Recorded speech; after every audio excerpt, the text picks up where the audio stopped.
बता देता हूँ, आपको साधक बनना जरूरी है। आप बिना साधक के अगर मैं कुछ नहीं बोलते हुए भी दे पाऊंगा तो आप नहीं प्राप्त कर पाएंगे, क्योंकि मैं मंत्र में बोलूंगा तो साधक शब्द उच्चारण करूंगा, तो साधक शब्द उच्चारण करूंगा तो फिर जो साधक होंगे उन्हीं को प्राप्त हो पाएगा। एक बात तो ये। दूसरी बात, आप कोई भी क्षण चूके नहीं। ये आपको और बता देता हूं कि ये क्षण अपने आप में मूल्यवान है, आज का दिन और कल का दिन और आज का प्रयोग और शाम का प्रयोग। और मैं इस प्रयोग को देने के बाद में आपको समझाऊंगा कि एकदम से उसी क्षण आपको क्या अनुभूति, कैसी अनुभूति होती है। फिर मैं आपको खुद को समझाऊंगा तो आपको एहसास हो जाएगा कि वास्तव में एक अद्भुत चीज आपने प्राप्त कर ली है, यह और शाम को दूसरे प्रयोग भी। इसलिए आपकी इच्छा हो वैसा आप करें, मगर मैं चाहता हूं कि इन होली के दिन अपने आप में चार्वाक और विश्वामित्र ऋषि जिस प्रकार से पूर्णता प्राप्त कर सके थे, वैसे कुछ आप पूर्णता प्राप्त कर सके तो मेरे जीवन में उमंग और खुशी और मस्ती आ सकती है। अन्यथा फिर जीवन, मेरा और आपका जीवन, लेना और गुरु बनना और शिष्य बनना दोनों यूजलेस हो जाएंगे आपके प्रत्येक व्यक्ति के चेहरे पर और मन में और हृदय में और प्राण में और जीवन में। बस सब कुछ प्राप्त हो जाने की क्रिया हो जानी चाहिए। मैं 5 मिनट में, क्योंकि बस एक क्षण होता है, प्रेम का भी क्षण होता है। 5 साल मिले, प्रेम हुआ नहीं हुआ, एक क्षण एक खटके से हो गया, हो गया। मीरा को कुछ हुआ नहीं हुआ। एक बार माँ ने कह दिया कि, मीरा ने पूछ लिया 9 साल की उम्र की थी कि शादी हो रही, बाल ढोलक के बज रहे हैं, क्या हो रही है? माँ ने कहा शादी हो रही है। शादी क्या होती है? शादी ये होती है कि लड़के के साथ एक लड़की की फेरे खा लेते हैं तो उसकी पत्नी बन जाती है। तो फिर मेरा पति तुम ढूंढ के ला।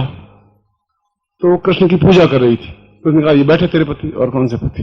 बस एक खटक लगी, उन्होंने कहा ठीक है आज मेरे यही पति आज से।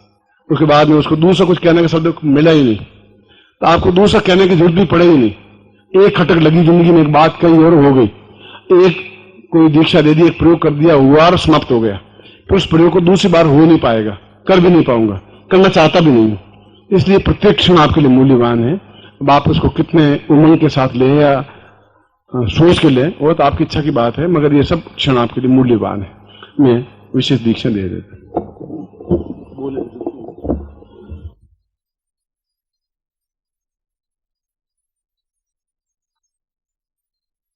ये अपनी बातचीत प्रारंभ करने से पूर्व पुष्पहार से रमेश पाटिल ने एक गुरु श्रद्धा व्यक्त की। रमेश पाटिल तो एक नाम है, इसके अलावा भी प्रवीण जोशी हैं और गुजरात में शायद सैकड़ों हजारों शिष्य हैं जिन्होंने एक चेतना जगाई, एक जन्म तैयार किया, एक शिष्यत्व तैयार किया। एक भावना है, एक चेतना है, एक अटैचमेंट है। कुछ लोगों में गुरु के प्रति समर्पण बहुत ज्यादा होता है, उसको कुछ सिखाने की जरूरत नहीं होती। जैसे कैलाश ने कहा कि जब बच्चा बड़ा होता है तो फिर गुरुदेव के शरण में जाता है, फिर गुरुदेव उसको कहते हैं तू शादी कर ले, फिर उसकी शादी हो जाती है, फिर गुरुदेव कहते हैं तो बच्चा कर दे, फिर बच्चा हो जाता है। मैंने तो किसी को बच्चा पैदा करना सिखाया ही नहीं, वो लोग खुद ही ट्रेंड होते हैं, अपने आप में ट्रेंड होते हैं, उनको ट्रेन करने की जरूरत होती ही नहीं। वो तो जन्मजात ट्रेंड है और मुझसे ज्यादा ट्रेंड है, मैं तो ट्रेंड हुई नहीं इस मामले में। इसलिए आप लोग अपने लड़के की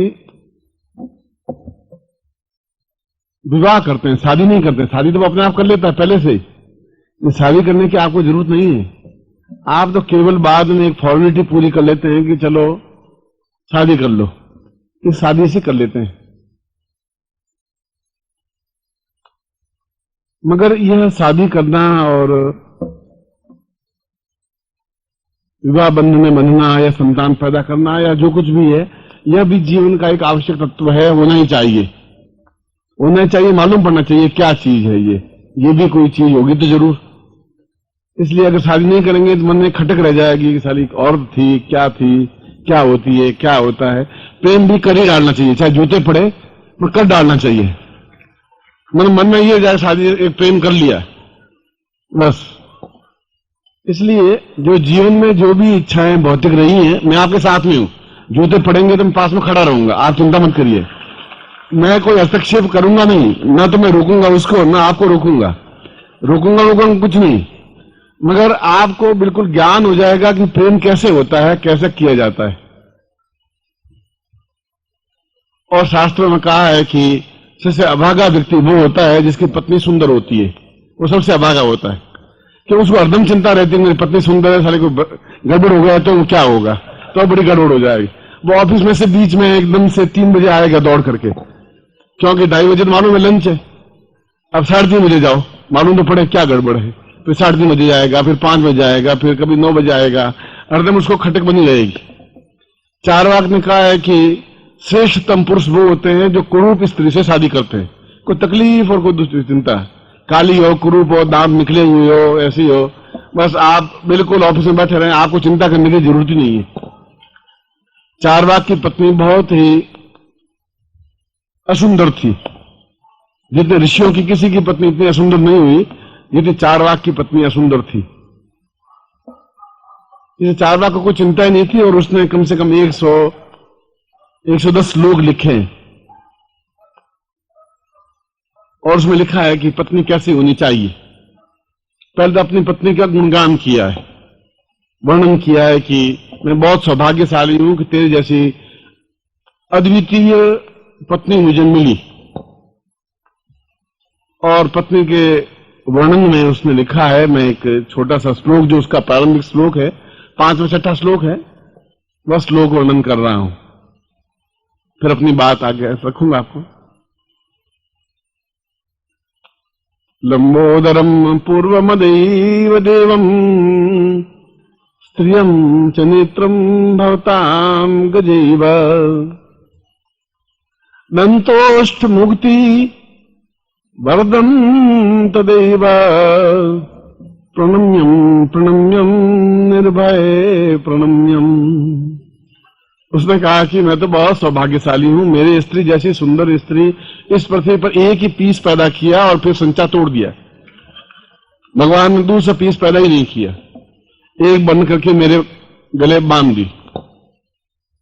उसने कहा मेरी पत्नी की कई विशेषताएं हैं, 108 विशेषताएं हैं, मैं तो केवल 5-6 विशेषताएं आपको बता देता हूं।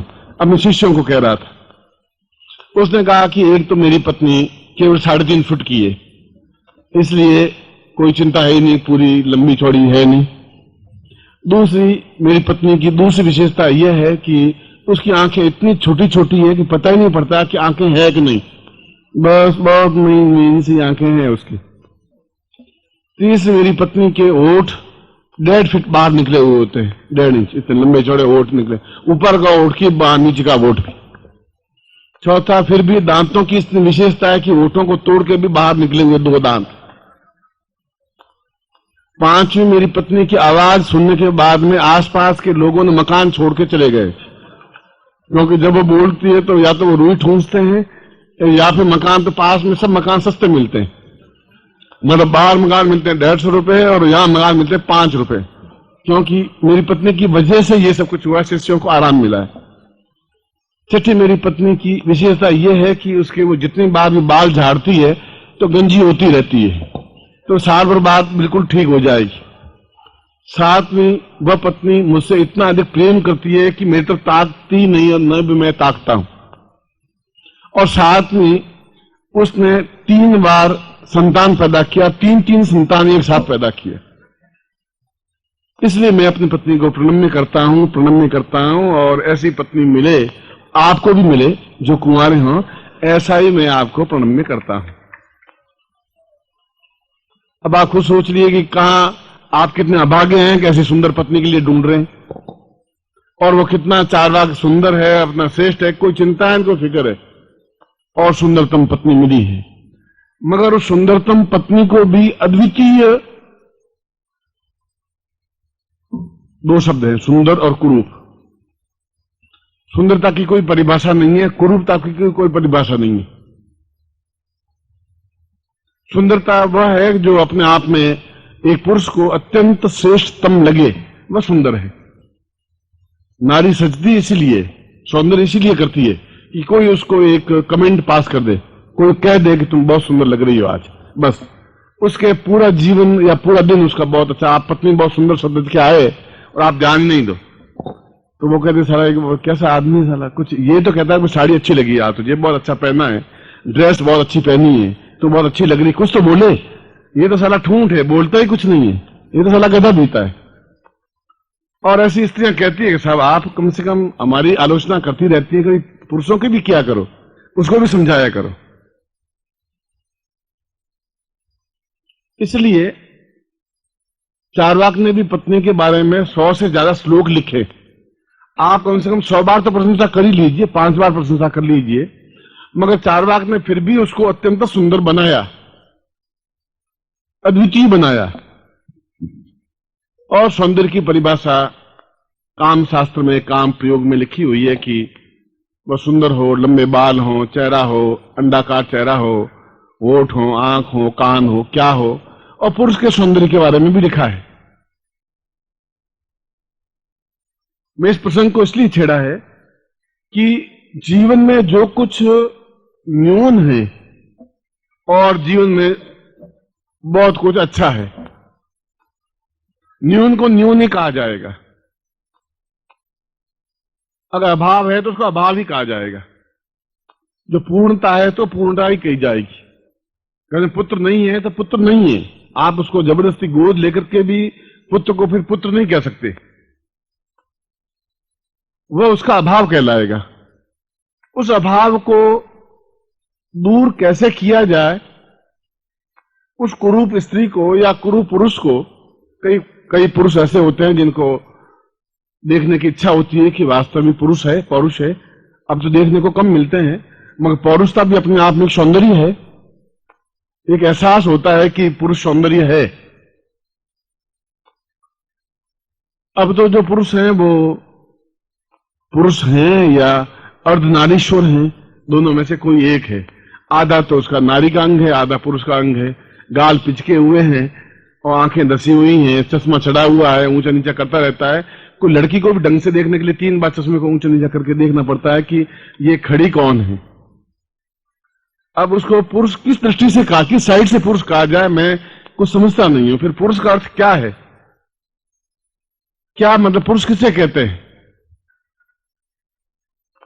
इसलिए यह भी अपने आप में सुंदर और सौष्ठ, बुद्धिमान, योग्य, चतुर, बात को समझने वाला और जीवन में सब कुछ प्राप्त कर लेने की क्रिया वाला पुरुष कहलाता है। पुरुष का मतलब यह नहीं है कि उसका बहुत अंडाकार चेहरा हो और गोरे हो, सुंदर हो और बहुत महीन आवाज में बोलते हो और बिल्कुल लहराते हुए चलते हो, वो पुरुष नहीं कहलाते। तो चीजें दो ही होती हैं, या तो असौंदर्य या सौंदर्य, या निर्धनता या संपन्नता, या कमी या पूर्णता। तो क्या जो जीवन में न्यूनता है वह न्यूनता बनी रहनी चाहिए या उस न्यूनता को पूरा करना चाहिए? क्या गुरु को इंतजार करना चाहिए कि इसकी न्यूनता को पूरा करें या गुरु उसकी पूर्णता कर दे? ये हमारे जीवन की सबसे बड़ा प्रश्न है। ये हमारे जीवन की सबसे बड़ी एक चिंतन है कि हमारे जीवन की एक अभाव, मेरे जीवन का एक अभाव है, सपोज है। अगर है तो मुझे गुरु को कहने की जरूरत नहीं पड़नी चाहिए।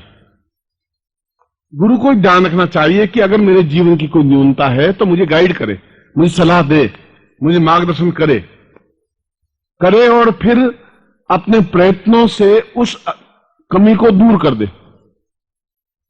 मगर तब हो पाएगा जब मैंने सुबह बताया कि आपके और मेरे प्राणों का आपस में समावेश होगा, संगम होगा, एक दूसरे का अटैचमेंट होगा, एक दूसरे के प्रति सम्मिलित होंगे। और एक दिन में कोई घटना घटित होती नहीं। किसी चीज के लिए, किसी प्रकृति के लिए जितना समय लगेगा उतना समय लगेगा। कोई चीज के लिए 2 दिन लगेंगे तो 2 दिन लगेंगे, 5 दिन लगेंगे तो 5 दिन लगेंगे। मगर गुरु की भी मर्यादा है, शिष्य की भी मर्यादा है। शिष्य की मर्यादा यह है कि उसके चेहरे से गुरु भांप ले कि इसके जीवन में न्यूनता क्या है, क्या कमी है। अगर मैंने सुबह आपको प्रवचन कहा आप मुस्कुराइए, आप हंसिए, आप खिलखिलाइए, मगर आप नहीं खिलखिला सकते, आप नहीं मुस्कुरा सकते, इसलिए कि आपके जीवन में यदि कोई अभाव है तो उस अभाव की जब तक पूर्ति नहीं होगी तब तक जीवन में संभव नहीं हो सकता। और यह जीवन में संभव केवल तंत्र के माध्यम से संभव हो सकता है, मंत्र के माध्यम से वह संभवता नहीं आ सकती। दोनों चीजें अलग अलग है। मिठाई एक अलग चीज है बिल्कुल, दाल रोटी सब्जी बिल्कुल एक अलग चीज है। दोनों ही भोजन करने की चीज है, दोनों से ही पेट भरता है। पर मिठाई 110 रुपए किलो बिकती है और रोटी 5 रुपए की रोटी बिकती है। तो गुरु और शिष्य का संबंध इतना महीन है, इतना सूक्ष्म है कि गुरु को चाहिए कि शिष्य की न्यूनता को दूर करे, या गुरु को चाहिए शिष्य को चाहिए कि अपना सब कुछ गुरु के चरणों में समर्पित कर दे, अपना शरीर, अपना मन, अपना प्राण, अपने विचार। फिर उसमें कुबुद्धि पैदा नहीं करे। वह कुबुद्धि पैदा करके अपना ही हानि करता है। वह सोचता है मैं बहुत बुद्धिमान हूं, और गुरु समझता है कि ये चालाकी कर रहा है। गुरु 2 मिनट में समझ जाता है। आप बोलते ही गुरु समझ जाता है, क्योंकि उसका जीवन का अनुभव है। किसान 2 मिनट में समझ जाता है कि इसमें गेहूं के दाना पड़ चुका है कि नहीं बाली में, मुझे नहीं मालूम पड़ेगा। तो तुमसे रात दिन आज 50 साल हो गए, और 50 साल में करोड़ों लोगों से मिला, तो आपको देखते मैं समझ जाता हूं कि इसके जीवन की न्यूनता क्या है। मगर साथ में तराजू वह भी मुझे लेना पड़ता है कि इसका योगदान कितना है गुरु के प्रति, मेरे प्रति समर्पण कितना है, मेरे प्रति अटैचमेंट कितना है। और अटैचमेंट की कोई परिभाषा तोड़ नहीं है कि 5 किलो या 3 किलो या 2 किलो। मैं आपको जीवन का सबसे बड़ा दुख, हमारे शास्त्रों में यह कहा गया है कि जीवन में एक पुत्र होना चाहिए। मैं कई उदाहरणों में से एक उदाहरण दे रहा हूं। धन होना चाहिए, मान सम्मान, पद प्रतिष्ठा, ऐश्वर्य, भोग विलास, पूर्णता, सफलता, पौरुष, सुंदरता, सुंदर पत्नी, और जीवन की सारी इच्छाएं, चाहे वह भौतिक हो चाहे आध्यात्मिक हो, सब कुछ होना ही चाहिए। अगर नहीं है तो फिर पूर्णता नहीं है, कहीं न कहीं अभाव है। वो अभाव है आपकी बुद्धि की तीव्रता से। आप उस तराजू पे गुरु को नहीं तोल सकते जिस तराजू पे बाजार में किसी व्यक्ति को तोलते हो। किसी कस्टमर को जिस ढंग से यूज करते हो उस ढंग से आप गुरु को यूज नहीं कर सकते, और यूज करते हैं तो फिर आप खुद ही उसमें घाटा खाते हैं। अगर मैं अपने गुरु के प्रति छल करूंगा तो गुरु बोलेगा तो नहीं, मगर मुझे वह चीज प्राप्त हो ही नहीं सकती। यदि मैं अपने आप को सरेंडर करूंगा गुरु के सामने, यदि मैं अपने आप को पूर्णतः न्योछावर कर दूंगा, तो मुझे फिर कहने की जरूरत नहीं है, फिर मुझे इनसे प्रार्थना करने की जरूरत नहीं है कि गुरुजी मेरे धन का अभाव है, या मेरे जीवन की ये न्यूनता है, या मैं वृद्ध हूं, या मैं कमजोरी है, या मैं पौरुषहीन हूं, या सुंदर नहीं हूं, या कुरूप हूं, या शादी नहीं हो रही है। ऐसे जीवन की इच्छाएं तो हैं ही। और इच्छा विहीन पशु, पशुओं की कोई इच्छा नहीं होती। पशु जाता है जंगल में और चर करके वापस खूंटे पे आके बन जाता है, उसकी कोई इच्छा होती ही नहीं। इच्छाएं तो हमारी होनी ही चाहिए, मैं ऐसा नहीं कह रहा हूं आपकी इच्छा नहीं हो, मगर उसका अतिक्रमण करना कि आपको अपने जीवन में 50 लाख रुपए की जरूरत है और आप चाहे मुझे 5 करोड़ रुपए मिले, 50 करोड़ रुपए मिले, वह आपकी एक वासना है। आपके 5 लाख रुपए 25 लाख रुपए बहुत है, रोज आप 5,000 खर्च करेंगे तो भी आपका जीवन कट जाएगा। फिर आप अपने लिए पैदा करें, फिर बच्चों के लिए पैदा करें, फिर पोतों के लिए पैदा करें, फिर पोतियों के लिए पैदा करें, फिर पत्नी के लिए पैदा करें, और करते ही रहें। वह जीवन की एक अभाव है, वह जीवन का एक घटियापन है। इसलिए मैंने कहा कि गुरु और शिष्य का जो संबंध है वह समर्पण और प्राप्ति करने की प्रक्रिया है। आप समर्पण करें, कितना करते हैं वो आप पे डिपेंड है। आपकी बुद्धि भ्रष्ट है तो समर्पण करते समय भी बुद्धि आपको रोकेगी, नहीं कर पाएंगी, और गुरु 2 क्षण में भांप जाएगा कि ये चालाकी कर रहा है या केवल ऊपर से गुरुदेव की जय बोल रहा है। वो बोलेगा नहीं, बोलने से उसकी गरिमा घटेगी। बोलना क्या है, पर वो समझ जाता है कि यह क्या चीज है, यह क्या मुंह से बोलता है, या अपने आप में समर्पित करता है, या अपना सब कुछ देता है, या मेरे चरणों में समर्पित है, या केवल ऊपरी दिखावा है।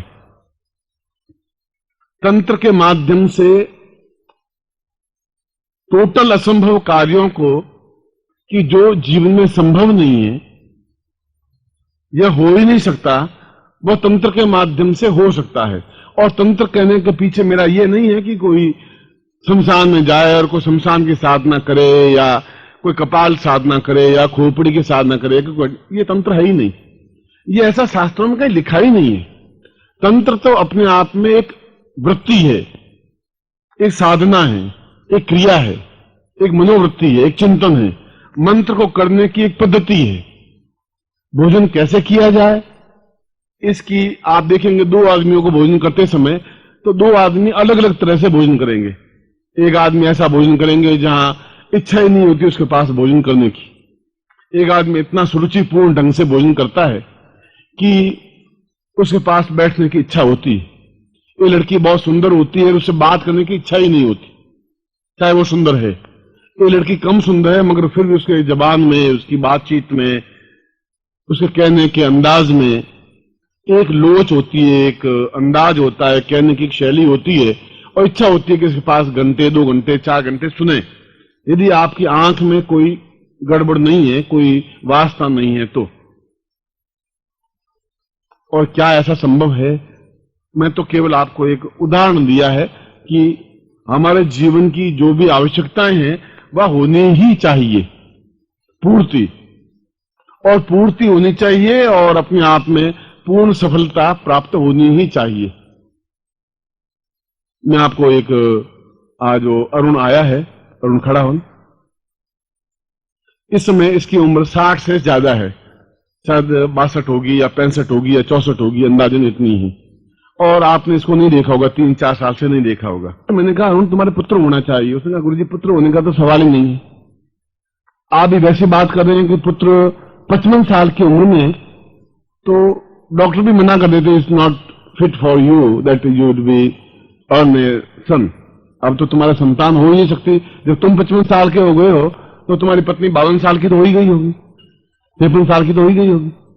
ऐसे तो है नहीं तुम 18 साल के हो या तुम्हारी पत्नी 18 साल की हो। उसने कहा गुरुजी पुत्र, अब मेरे 2 लड़कियां हैं, बहुत हैं, और आपकी सेवा है वह बहुत है। मैंने कहा ऐसा कोई बात नहीं है, इतनी सेवा की है तो अगर संतान घर में पुत्र नहीं हो तो एक अभाव सा रहेगा, और मैं अपने आप में ग्लानि अनुभव करूंगा कि तुम्हारे घर में पुत्र नहीं है। जब मैं ऐसा एहसास करता हूं, तुमने मुझे नहीं कहा है तुम्हारे पुत्र होना चाहिए, प्रयोग मैं करूंगा। आप मेरे पास केवल 20 मिनट बैठ जाएं और 20 मिनट के बाद में इस साल आपके पुत्र हो जाएगा। उसमें भी इसको विश्वास नहीं था, किसी को विश्वास आएगा भी नहीं, क्योंकि यह इतना ऐसा मसला है जहां विज्ञान अपने आप में फेल हो जाता है। 55 साल की अवस्था में, 58 साल की अवस्था में किसी के पुत्र हो यह असंभव है। 55 साल की किसी स्त्री के पुरुष हो पुत्र हो संभव नहीं होता, असंभव होता है, क्योंकि उसका ऋतु धर्म समाप्त हो जाता है, वह अपने आप में बस समाप्त सी हो जाती है। वह भी इसने अविश्वास से नहीं किया, मगर इसको विश्वास नहीं हुआ कि ऐसा होगा भी। उसने कहा, मैंने कहा तुम परसों आना, दिल्ली की घटना है, तुम आना, कुछ उपाय करेंगे और तुम्हारे पुत्र हो ही जाएगा, तुम विश्वास चिंता मत करिए, और होगा, दीर्घायु होगा। यह भी तुम्हें बता देता हूं। बड़ा असंशय सा मन लिए हुए, इसके ऋण इतने मेरे ऊपर थे कि मैं जब भी दिल्ली जाता था तो सेवा करता था, बुलाता था, घर में रहता था, इसके घर में कई बार रहा। फिर मैंने अपना खुद का मकान ले लिया तो फिर वहां रहने लगा। आगे की बात ये खुद कहेगा। इन्होंने कहा पुत्र। मैंने कहा गुरुजी अब क्या आप कुछ मजाक कर रहे हो? अरुण देखो मैं एक बात कहता हूं, और ये शब्द मेरे कानों में आज भी गूंज रहे हैं कि पुत्र के बिना तुम्हारा जीवन पूर्ण नहीं कहा जा सकता, और यह मेरे लिए अपयश की बात होगी। देखिए इस सेंटेंस में, इस वाक्य में एक ही बात है कि इस गुरु का कितना अपनत्व अपने शिष्य के साथ है। आप छोटे गुरु हैं, आदर के प्रतीक हैं, इसलिए कि गुरु संतान है। लेकिन क्या मैं गुरु संतान नहीं हूं? क्या आप वो गुरु संतान नहीं बन सकते? मैं मानस पुत्र हूं गुरु का, और यदि गुरु को अपना मस्तक ऊंचा रखना है तो इस शिष्य का मस्तक भी गुरु को ही ऊंचा रखना पड़ेगा। यह मेरी जिम्मेदारी है ही नहीं। गुरु ने कहा तुम्हें तो पुत्र होगा और करना है। हंस पड़ा, पत्नी भी मेरी हंस पड़ी और बहुत ठिठोली करती। आज भी जब हालांकि उसे विश्वास बहुत है और गुरुजी ने ठीक कहा कि मैं घर में जाकर बैठता था। हमारी सामर्थ्य उतनी नहीं थी, लेकिन पता नहीं कि दिल्ली में सैकड़ों हजारों शिष्य होने के बावजूद भी ये खिंचे से मेरे पास चले आते थे। और मेरी पत्नी जब ये तैयार होकर बैठते थे, एक पराठे जो इनको बहुत प्रिय है, जो इनकी महिलाएं शिष्य होंगी वो जानती होंगी, वो पराठे बना के और उनके ब्रीफकेस के ऊपर एक प्लेट में रख दिया जाता था, क्योंकि इनका जीवन व्यस्त था और तुरंत चले जाते थे। और ये बोलते थे, अरे तुम्हें तो अन्नपूर्णा सिद्ध है, तुम तो अभी मेरा पांव दबा रही थी और अभी तुमने मेरे सामने में पराठे रखे। उसने कहा, अब लो, अब बेटा भी हो जाएगा तुम्हें। और उस वक्त मेरी बड़ी पुत्री का उम्र 19 वर्ष थे। आज वो 23.5 की है। इन्होंने कहा और ऑफ कोर्स क्रियाएं की गई। इन्होंने क्या किया वह मुझे पता नहीं, कुछ इन्होंने मुझे भी बतलाया करने के लिए, और 1 वर्ष में वो समय भी आ गया। और वह समय वो था जबकि मैंने सब कुछ लौकिकता की दृष्टि से, धन की दृष्टि से गंवा दिया था। और मैं गुरु मंत्र या गुरु शक्ति के नाव पर बैठकर उस काली रात्रि को कैसे पार किया मुझे पता नहीं। और उसी बीच में, जिसे मैं दुर्दिन का दिन कहता हूं, जिसे मैं निकृष्ट समय कहता हूं, इन्होंने वह पुत्र रत्न पैदा किया, मुझे वरदान के रूप में दिया, जो एक अद्भुत बालक के रूप में मेरे पास है। मैं उसे अद्भुत कहता हूं क्योंकि गुरु का रूप उसमें मुझे दिखता है। और वह साकार गुरु बनेगा। बहुत ही विलक्षण 2.5 साल का बच्चा है, और मैं कभी कहता हूं मेरी नजर ना लगे, लेकिन अत्यंत विलक्षण है। गर्भस्थ शिशु को इन्होंने दीक्षा दी, अनेकों क्रियाएं संपन्न की। मेरे साथ तो खैर जो ये करते हैं रात्रि में और सोने के वक्त में भी जो दीक्षाएं और साधनाएं करवाते हैं, वह तो अद्भुत है ही, लेकिन उस 2.5 वर्ष के बालक में भी जो चीज देखने को मुझे मिल रहा है, जो एक विज्ञान का विद्यार्थी है, जो पुत्र की प्राप्ति के लिए कभी विज्ञान का सहारा लिया था। इन्होंने कहा कि अब तुम्हें बेटा होना चाहिए। मैंने कहा छोड़ो इस बात को, आगे की बात कहो। और इन्होंने कहा नहीं, मेरा शिष्य अपूर्ण नहीं रह सकता। लेकिन इन्होंने कहा मेरा शिष्य, मेरा पुत्र। तो इन्होंने एक बात और आज के भाषण में कही है, आज के प्रवचन में, कि किसी को गोद ले लेने से पुत्र का सुख प्राप्त नहीं हो सकता। गुरु के चरणों में बैठकर अपने आप को शिष्य कह देने से ही शिष्यत्व का सुख भी प्राप्त नहीं हो सकता। शिष्यत्व के सुख को प्राप्त करने के लिए समर्पण की जरूरत होती है, और समर्पण के लिए आपको अपनी जमीन, अपना घर देने की जरूरत नहीं है। गुरु के पास सब कुछ है, इतना है कि आपकी 10 पीढ़ियों को दे सकता है। आपको कुछ देने की जरूरत नहीं है। समर्पण यहां से होता है, मन से, हृदय से नहीं, जिस पर मस्तिष्क का अधिकार है, नहीं, मन से। और मेरा ख्याल है कि शायद इस कार्य में मैं एक कदम आपसे आगे हूं, सिर्फ एक कदम। आज गुरु चरणों में मैं उपस्थित हुआ हूं, और एक ही मेरी प्रार्थना है कि शिष्य के जीवन को लौकिकता की दृष्टि से पूर्ण तुमने बनाया है, जिस पूर्णता की दरकार मुझे नहीं थी। मैं हिमालय का एक भटका हुआ योगी हूं, जो गुरु के किसी कठोर शासन की वजह से मुझे इस दुनिया में आकर उन समस्त क्रियाओं को करना पड़ रहा है, जिसे शायद कभी मैंने निकृष्टता की दृष्टि से देखा होगा। मुझे अच्छी तरह अनुभव है कि पिछले 300 वर्षों से तो मैं जुड़ा ही हूं। आगे की बात शायद गुरु जानते होंगे। उदाहरण देने की जरूरत नहीं थी, वरुण को खड़ा करने की जरूरत नहीं थी। ऐसे तो मैं अगर आप में से खड़ा करूंगा तो कम से कम 40 लोग खड़े हो जाएंगे, जिन लोगों को, जो पुरुष योग्य ही नहीं रहे थे, फिर भी उनके संतान हुई। चाहे मैंने आयुर्वेद की उनको दवा दी या जो कुछ भी किया, ऐसे भी थे, ऐसे बैठे हैं जिनके पास खाने के लिए रोटियां नहीं थी, और आज वे अत्यधिक संपन्न हैं, इतने अधिक संपन्न हैं कि वे अकेले ही कम से कम 40 शिविर लगा सकते हैं। ऐसी भी लड़कियां थी जिनको शायद कोई देखता ही नहीं था, उनको भी अति सुंदर बनाया है, और उनकी बहुत अच्छे घराने में शादियां हुई हैं, और वे सब यहां उपस्थित हैं। अगर मैं खड़ा कर दूंगा तो ऐसे 3 दिन लग जाएंगे उनकी आप बात सुन करके, या उनके द्वारा कही गई बातों को सुन करके। मेरा उद्देश्य आपको केवल एक एग्जाम्पल देने का था कि जहां अमेरिका के डॉक्टरों ने इस बात को कह दिया था कि इस जीवन में तुम्हारे पुत्र जैसी कोई चीज नहीं हो सकती, संतान ही नहीं हो सकती, तो एक चैलेंज था। यहां पर मैं कल आपके सामने एक लड़की को खड़ा करूंगा, कल बुलाऊंगा, आज कहा है मैंने, उसको कहलवाया है। मैं केवल उदाहरण से बात कर रहा हूं, हालांकि मुझे प्रवचन तो किसी और विषय पर आपको करना है। उसकी उम्र इस समय 80 साल के आसपास, 80 ईयर्स है, और वो पहले ये कैलाश छोटा था या अरविंद छोटा था तो वो अध्यापिका थी, फिर रिटायर्ड हो गई थी, और उसका मेरा कोई आपस में संबंध नहीं था, ना कोई परिचय था। बस वो रविवार को आती है, इनको आई साफ साफ लिखाती कि लिखने का अभ्यास होना चाहिए, अच्छी तरह से अक्षर अच्छे होने चाहिए।